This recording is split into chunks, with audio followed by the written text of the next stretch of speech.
And We're back, man. okay. So I'm here with Murugandi, a well-known KGS player.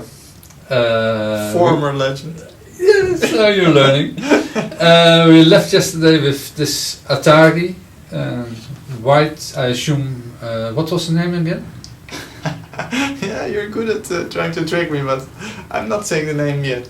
Not just yet. It is a professional player, that much I got out of him. Yes. And he's not playing that much on KGS. He has never played on KGS.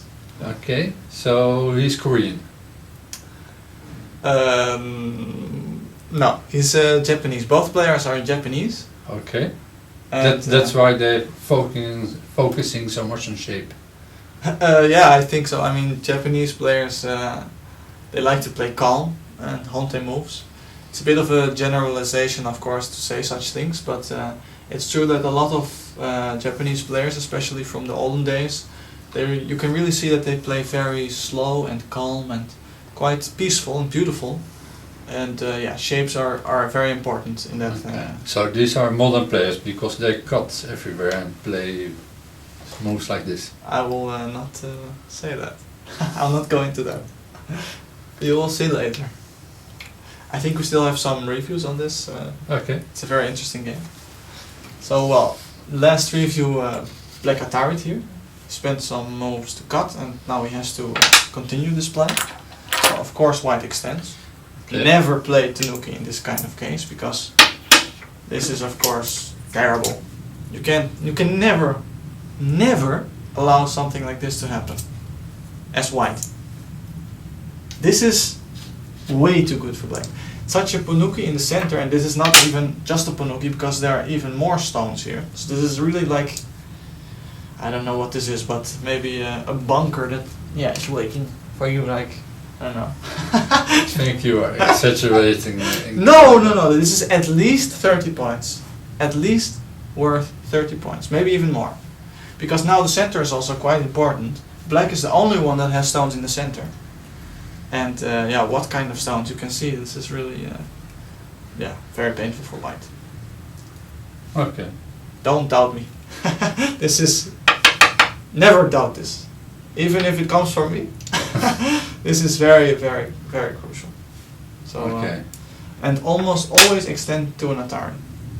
It's also an important lesson. So yeah, both those lessons combined, this happens. Well, but you should play here now, otherwise white plays... Yeah, that's also, they're both fighting now. White and black are fighting with each other and kind of struggling to see who gains this move first. If white gains it first, he's alive, and black is a little bit shaky in the corner, not completely alive. And if black gets this, then these stones are still without a base. So you're right that this is very important, and it's all about time again, what the correct timing is. So you'll see what happens. Okay, because now he threatens to capture this. Yes, that would be even worse than... White extends? Yeah, white has to extend. Okay, now he plays, yeah. No, still not. You might think that this stone is a little bit vulgar because you it's keep pushing from behind, it's bad. normally Always bad. Not always. There are quite some exceptions to this rule. But yeah, keep it in mind. You're right that a lot of times it's not correct. Now, even if black pushes, white gains some moves here, but this is relatively strong, and black also has two stones here. If it would be something else, like if white would have stones here, then maybe it looks a little bit less okay, because anytime white can gain these kind of moves, it's the other way around. So now this is still in danger, and this is of course very beautiful. All works together, and yeah, that's also what you have to keep in mind with these kind of pushes and with these kind of strategies. Where are my stones and where are the stones of my opponent? Because if it would be like this, you're right, then this kind of pushing is probably, yeah, it looks very bad. So, but if black has stones here, then it still doesn't feel very nice, but it's relatively okay. So it's just a different situation, and even if white gains a stone here, he's not able to make a lot of points on this side, so all these stones that he gains here, that work towards this side, he can't really use them that well. Let's just say it like that. So black keeps pushing here. Okay, but now he has to come back. Yeah, you would really expect this. Black's turn now. Oh, sorry, yes, black's turn. But this didn't happen. I can understand why it didn't happen, but it's also... well, these kind of things are also very difficult for me. I think if I would be black, I would probably play here. Because this also, if black is very strong here, and later he can gain moves in this area, this is very weak by white. So that would be my reasoning. But in the game, black played here, I think. Here. This is the move. Yeah, and this of course helps these stones that are still not completely safe in the center. And it also attacks these white stones. So if white will take these these stones now, and threatens to make a base, then black will just keep attacking, and locally white gains some points, but this kind of move is now Sente. Do you see that? Yeah, yes, the white has to make twice. Yeah, he's not even alive yet, so if black will be able to play this move, white is dead, so he has to spend another move in this area, And then you can play it. yeah, when you see this kind of result in a game, you can be 99% sure that you did something wrong, because this is one of the most painful things to do in Go.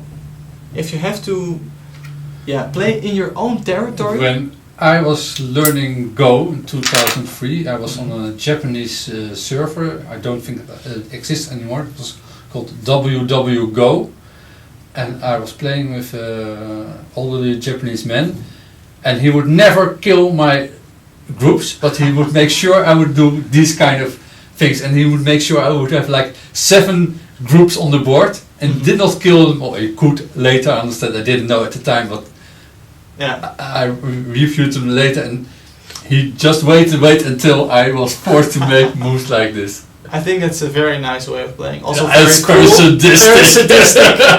But I learned a lot. I'm very grateful to him.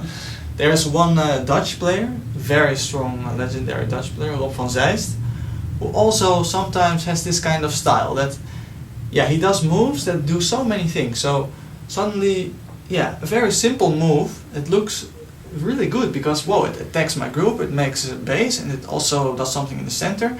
And then you get weak groups, and he never really tries to kill you. But with moves that seemingly try to kill you, you always have to keep those weak groups in mind, and eventually, like you against the Japanese, you keep playing in your own territory to be secure, and he gains influence or strength or points all over the board. And this is some kind of technique that really strong Dam players can use in a very nice way. So it also, like I said, has to do with doing moves that do as many things as possible at the same time. And in this kind of fashion you can really hurt your opponent. So put this in your mind. You never want to do this. It's really horrible. Of course it's very logical, but if you put yourself in a position like this, that even when you gain somewhere else something on the board, but you still have to come back here, then it's probably wrong.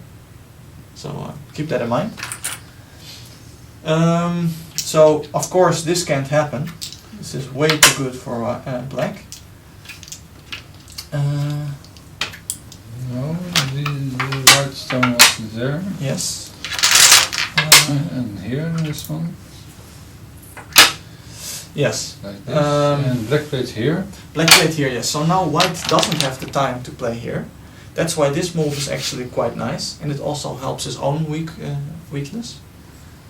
So what would you do then instead? There are just this is a kind of situation where you have to you have to develop this kind of feeling to immediately get the shape move, because if you analyze this, that you can't play here because it's way too good for black, there is only one option. You have to play in this area. Now there are a couple of options like this one, maybe this, and this one.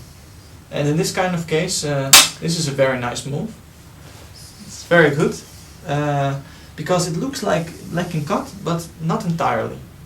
There are still some aji, but this goes through to the other side. If you would play a move like this, then black gets the opportunity to still swallow you and close you in. So you still have to come back here. That's why this move is nice, because it also connects to this stone. And it goes out. Now, because of this move, there is some aji here, like I said. And black uses this in a really beautiful fashion. You can see these kind of things that happen now. You can see them in a lot of high dan games. And it has to do with probing. This kind of technique I will show you. I think black played here immediately. Well, let me have a little look. Yes, black played there immediately. Now white responded and black cuts. Do you already see a little bit what this is about? It looks bad to me. Yeah, it looks ridiculous, right? Because you just give away your own stone. Yeah. Of course, white will capture it, which happens in the game. But this is actually a really nice sacrificing to Tsuji, because now black has this move. This move, first of all, it contributes to building something in the center, making your own group more secure and giving it some eye space, creating some territory here. But second of all, it's an asking move. And this is something that, yeah, if you want to be really strong, you have to try to play as many of these asking moves as possible. I think Katalin Taranu also said in one of his reviews that the difference between a 3 dan and the 6 dan, or a 5 dan and the 6 dan, is that the 6 dan plays these kind of moves. They leave possibilities open, so now your opponent has to make a decision. Now white has to think, okay, am I going to play here, or am I going to play here? And in both cases, black will gain something from it. Do you see that? If black will play here, in this case, now suddenly this stone looks really good, because black later has the opportunity, or maybe immediately, to cut. And now he can connect here. There's still a ko, but now this is a whole battle for all these points. This is all swallowed by black suddenly. And later, of course, this kind of thing might happen, but it's a ko. So even if white will play here, black can still take this stone, and it stays a ko. Do you see this? Yeah. Yeah. So that's very, very nice. To sacrifice one stone to later have this kind of aji to really fight in for huge territory. So white actually can't do this. He wants to play here, because locally this helps him towards this side, and it's the strongest move. Normally when somebody ataris, you just want to stay firm. Because if you play here, which is now something that white has to do, otherwise that's too good. Now black also gains something from it, because he gets this atari and he can really push white very low. White is incredibly low now, and just defending here, that wouldn't be an option, because that's terrible. Now black will gain even another move in this area, and white is crawling on the second line. Now this is really bad. Unlike 2 reviews ago, white is still not even alive, and he has to make life on the second line. Black gains stones in the center, and this stone also comes under attack. So this is something that white can't allow. So in the game, white has to resist. But now, black has a ko. So do you see this kind of this technique of sacrificing one stone for the greater good? Now you let your opponent make a decision. And it's a really tough decision, because either way, he will lose something. Do you see it? Yeah. Either he will... There's another black stone here. Oh yes, sorry. Yeah. I was distracted by that. So either white will lose these stones possibly in a ko. This go, you can always keep it for later. If you have enough go threads, suddenly it's like a bomb going off if you play there. Or if white does the other variation where this is connected, black gains really nice stones on the outside and white becomes low. So yeah, this kind of technique, if you want to become really strong, try to find these kind of moves where you play and your opponent has to make a decision. And according to your opponent's decision, you make your own decision. It sounds really vague, but it's like, yeah, Catalin Tarano also emphasized this in his lectures, that you have all these possibilities in certain shapes, but you have to be careful not to play one of them too fast. Because maybe later you don't want to play the Atari, but you want to play the Peep, or you want to do something else. So if you test your opponent like that, and he has to choose one of his own possibilities, then according to that choice, you can do the correct move. Yeah, I was checking time. You're already checking the time. Yeah. Are you bored? No, not bored at all. No, sorry. But we were like spending too much time last times. Okay, so let's go a little bit faster then. Yep. So this is really beautiful. I can't emphasize it enough. I really find this kind of play inspiring myself. So I try to find these moves in my games. So yeah, now white has to do this. Now you have this go, which has a really big follow-up again. So you must have a big go thread.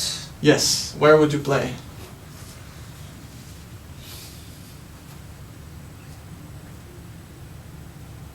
Yeah. Okay. That's very big. I agree with you. Because if white gets to cut, suddenly this is safe and white even makes territory. But at the same time, not sure if it's okay because, well, I think it should probably be okay, but this didn't happen. This looks like a reasonable go thread. Also because... Is this another go thread? Yes. Okay, I will find it. I'm a master in finding go threads. Not. Okay, the only other one I can see is this one. Yes, very good. This was played. Okay. Yeah. So this one, I think this one is bigger, but he saved the biggest one for our later. Yeah, you must always. I learned. I don't know if it's from you, but I learned you must make first the smallest go thread that works. Yeah. And save the biggest one for the last. Yes, that's very good. Yeah. Because it becomes increasingly important for your opponent to ignore it. So if you have a big go thread and he responds already to a go thread that's relatively small, then after you do a bigger go thread, of course he can't ignore it. Yes. Because then he would want it the other way around. So that's a perfect way of thinking. It's a very nice tip. So yeah, now of course black responds and white comes back. What would you do now? Because that's also... I would find go thread. Yeah, but I can already tell you that at this point there are no good go threads for black. No? No, because if black would, for example, play here and try to capture these stones, this move is again Panuki. Maybe it's not in the center, but it's incredibly big. Now suddenly this sacrifice doesn't look so good anymore for black, because he gave away a strong shape here, and because of this one, this is all very secure, very strong and connected. And this stone also, this is all territory now. It's extremely difficult for black to do something in this area. On top of that, these three stones now look a little bit silly, and this one is suddenly working together with the other white stones. So if black doesn't come back, these kind of things are really painful. Suddenly black is under attack, and this stone looks, looks a little bit slow, and it does attack this, but white gains so much in the upper part of the board that you can't compare this to each So other. black has to defend. Black has to defend, yes, exactly. And it looks a little bit submissive, but he's very strong anyway. This is now incredibly strong in the center, and later he still has the go. It's not completely, all the Aji is not completely gone yet. Because now white plays here.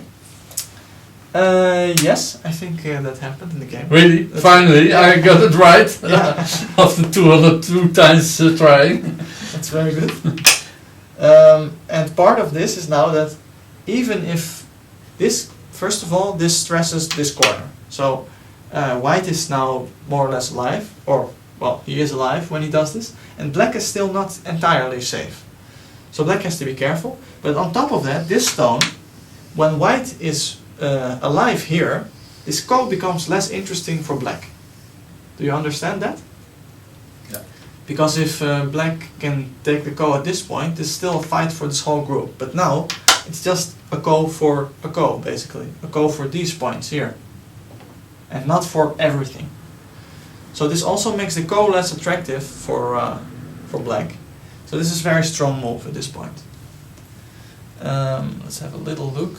Not completely sure what happens. Yeah, so black just does this in Sente. Yes. White takes the stones. And now, surprisingly enough, black played the ko. So, yeah, like I just said, it feels like the ko becomes less important because of these moves. And yeah, it feels a little bit weird to me. But at the same time, I can also understand it because if black manages to get this in Sente, white is of course still not alive. So he still has to be careful and maybe spend another move. So even if the ko is less valuable now, it's still tricky for white, so he has to be careful. I'm not sure about the timing though. Well, these players are a lot stronger than I am, but personally I think I wouldn't play this move. I would probably play something on the outside and then later I can maybe still play the ko, but well. So it went like this, and now white has to find another ko threat, I believe, yes? What would you do? Yes. Yes, say it! You were correct the first time. Very good. This is played. And now there's a very nice move. What would you play? I think I already showed it before, but yeah, that's correct. Now white plays this, and he completely surrounds black. I think this is the order of moves, yes. And now black still has to live in the corner, so plays here. At this point, white pushes one more time to get rid of this eye. Do you see that? If black would have a stone here, this would be an extra eye. Yeah. So then this would be completely alive. Okay. But now, in this case, maybe later in endgame, when I don't know, when white is a little bit stronger here, there is still nice Tsuji in this area. If black will just defend, white can even play this. But this depends on if white has stones here or here. Because if it's like this, Yeah. do you see what will happen? If black will just respond here, he's dead. Yeah, of Because he course, only- but he will capture the white stone. Yeah, and then you have ko. This is a very nice technique that a lot of strong Don players just know, so they can always keep it in the bag as a trick for later. Ooh. Yeah. Now I see. I believe I was tricked by Robert Remu one time with Okay. this. That's nice. Yeah. No, it was not nice, Murugandi. Oh, sorry. Then I mean, it's a nice thing to keep in mind to counter. So yeah, that's also interesting for later. All these possibilities. So that's why this move is quite powerful, because you never know when later you might be able to use it. Just get rid of the eye, it's Sente anyway, and then later maybe a nice sequence here. Now white takes a ko, and black has a really, also again, a shape move and a very pretty move, in my opinion. I would play here, somewhere here. Okay, that's not correct. I can give you a tip. It's in this area. It has to do with these stones and this group, and also black's weakness in the corner. I think, yeah, not to put any pressure on you, but I think you will not find this. So I'll just show you. Okay. Black plate here. Oh, well. Yeah. And yeah, I think this might be a nice move to end this lesson with. It's yeah, I'll show you next review how he will use it. I have to say, Murugandi, great timing. Thank you. Thank you very much for today's lessons. I enjoyed them very much. That's great. I hope you enjoyed it too. And tomorrow we continue with this game of who were the players. They're Japanese professionals, very strong guys. Yeah. Okay, and what age? I'm not going into this. You're not tricking me. Maybe next lesson. And also I want to tell to the audience, if you still have games of your own that you want to have reviewed by us, please send them to us. And I think we have like a pile of games. we have a lot of suggestions, but still, of course, if you have some additions to the show, we would be glad to take a look. And yeah, maybe you will see your game reviewed on the show one day. Okay. So see you tomorrow. See you tomorrow. Bye.